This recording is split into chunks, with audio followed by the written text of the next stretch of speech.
araw po muli, boss, mga sir, mga master, mga kapaklas.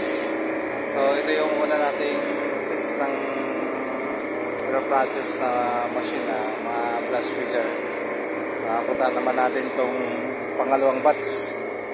Ito yung unang batch, ito yung pangalawang batch na i-reprocess natin. So ngayon ongoing yung reprocess ng ating pangalawang batch na refrigeration system. Kasama natin yung ating mga kasama sa refrigeration, yung ating team QTV at team baklasan. So ayan, nakikita nyo na ibalik na yung mga insulation. So nakarap na sila. So ongoing ngayon itong unit na to, ongoing ngayon yung ating vacuum. So vacuum kung dalawang unit ito, magkasabay itong binabacuum. So ito yung vacuum pump natin, saka itong isa, ito yung gauge. Yan, so makikita nyo dalawa yung ating vacuum na ginagamit para sabay itong binabacuum. Yan, so halos pare-pares na. Nang una kasi is tinanggalan to ng mga insulating foam para makita natin yung mga leak kung nasaan. Ngayon nakabalik na ulit, so pinalutang ulit ng panibago. Ready to for charging na. So naligpis na ito ng nitro. So kaya ongoing na ngayon yung vacuum. Itong dalawang nandito, so ito may initial charge na ito ng refrigerant. So dati ang karga nito ay 404.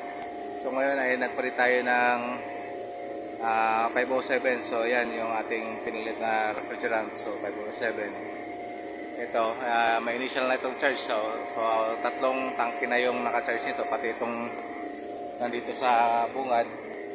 So tatlong tangke ang charge ito. So hindi tayo dapat mag full charge kaagad.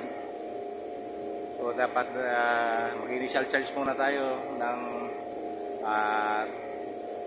tatlong tangke. Depende doon sa ilang tangke ang laman ng system. So dito sa amin kasi is 4.5. So nag-initial charge kami ng tatlong tangke. So yung 1.5 ay i-charge sa amin pag nag-start up na kami ng mga makina. Pag nag-start ng cool down, pag kinol down na namin yung room, so doon natin i-full charge. So yun naman ang proseso. So mas madalas ngayon ang process na ginagawa natin. So hindi tayo nag-full charge kaagad para hindi mabulunan yung ating mga makina. Kasi pag full charge natin, baka mamaya mag-overcharge tayo. So may tendency nga masira yung ating compressor. So initial charge muna, din paandar tayo ng saglit. Pag okay na yung room temp sa loob, stable na, hindi na masyadong mataas, so full charge na tayo. So ganun ang process na ginagawa namin. Hindi ko lang alam doon sa ibang mga technician at saka ibang mga contractor kung ganun din ang process nila. So dito sa amin ganun ang process. So initial charging, then pag cool down na yung ating room, pag mababa na yung temp, so full charge na tayo para hindi masyadong hirap yung ating makina. Kasi pag mataas ang temperature sa loob ng room, so mataas ang ating suction, may tendency na mahirapan yung ating compressor, or either yung ating windings ng motor ng compressor ay masira din. So ingat-ingat lang tayo pag ganitong bagong reprocess, bagong install. So ganun dapat ang gagawin natin para hindi masyadong mahirapan yung ating mga makina, para maproteksyonan din na yung ating mga compressor. So far ongoing ngayon ito, nakaready na to. So update ko ulit kayo mamayang hapon kung pwede na kami full charge tong dalawang ito, kasi ito meron na. So dito din pag nag-cool down kami ay dapat sabay-sabay ito paanda rin. So hindi tayo nagko-cool down ng pa isa-isa para balanse yung ating mga refrigeration. So walang nahihirapang compressor.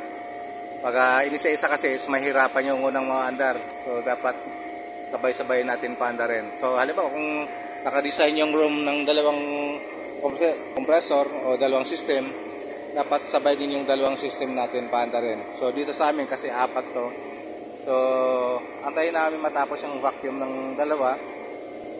Tapos tong dalawa naka-standby naman na. So antayin namin matapos yung dalawa para sabay-sabay magpaandar. Para hindi po mahirapan yung ating mga makina. So as of now, yun po muna yung aming update. So update na lang ulit namin kayo pag